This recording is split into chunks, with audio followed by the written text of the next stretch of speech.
Assalamualaikum warahmatullahi wabarakatuh. Perkenalkan, nama saya Sidki Mustafa Ramadan dari kelas B dengan NIM akhir 062. Pada kesempatan kali ini saya akan membahas review dari makalah saya yang dibuat dengan teman-teman saya. Selanjutnya ada nama anggota. Latar belakang. Metabolisme primer merupakan prosedur proses dasar yang sangat berpenting bagi kelangsungan hidup sel, karena berkaitan langsung dengan produksi energi dan pembentukan biomolekul. Salah satu jalur utama dalam metabolisme primer adalah glikolisis, yaitu proses pemecahan glukosa menjadi piruvat di dalam sitoplasma.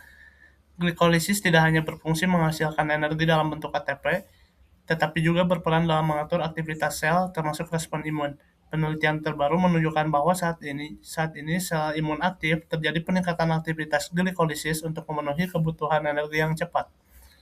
Selanjutnya, ada tujuan penelitian. Yang pertama, menjelaskan tahapan jalur glikolisis beserta enzim yang terlibat. Yang kedua, mengkaji peran glikolisis sebagai bagian dari metabolisme primer. Yang ketiga, menganalisis hubungan glikolisis dengan aktivasi dari fungsi sel imun. Yang keempat, mengetahui pengaruh perubahan glikolisis terhadap proses inflamasi dan autoimunitas. Selanjutnya, metode penelitian. Metode penelitian ini menggunakan metode studi literatur yang mengumpulkan data dari berbagai sumber seperti buku, biokimia, dan jurnal ilmiah. Dilakukan seleksi sumber berdasarkan kredibilitas. Kemudian dianalisis menggunakan metode deskripsi kualitatif. Metode ini digunakan untuk mendapatkan pemahaman yang komprehensif mengenai jalur glikolisis dan perannya dalam sistem biologis.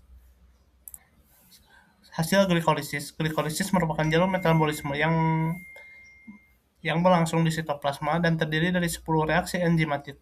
Dalam proses ini, satu molekul glukosa diubah menjadi 2 molekul piruvat. Hasil utama yang diperoleh adalah 2 ATP bersih dan 2 NADH. Glikolisis dapat berlangsung tanpa oksigen sehingga penting pada kondisi anaerob. Selanjutnya, ada tahapan glikolisis. Glikolisis terbagi menjadi 2 fase, yaitu fase investasi energi dan fase pembentukan energi.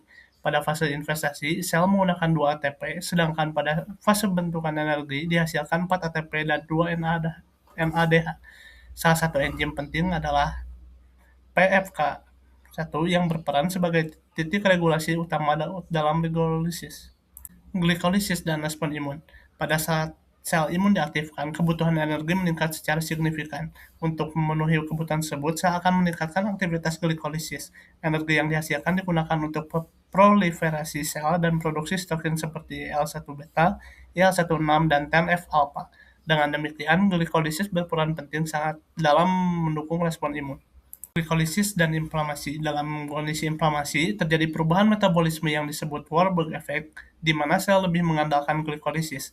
Hal ini menyebabkan peningkatan produksi sitokin proinflamasi. Namun, jika glikolisis dihambat, maka respon inflamasi juga dapat menurun. Selanjutnya, autoimunitas. Peningkatan glikolisis juga ditemukan pada penyakit autoimun. Sel imun seperti sel T, sel B menjadi lebih aktif dan menghasilkan autoantibodi. Sebaliknya, sel regulator menggunakan jalur metabolisme yang berbeda, sehingga keseimbangan metabolisme sangat penting. Selanjutnya ada relevansi dengan metabolisme primer. Glikolisis dalam konsep metabolisme primer biokimia. 1. Glikolisis adalah jalur utama metabolisme primer.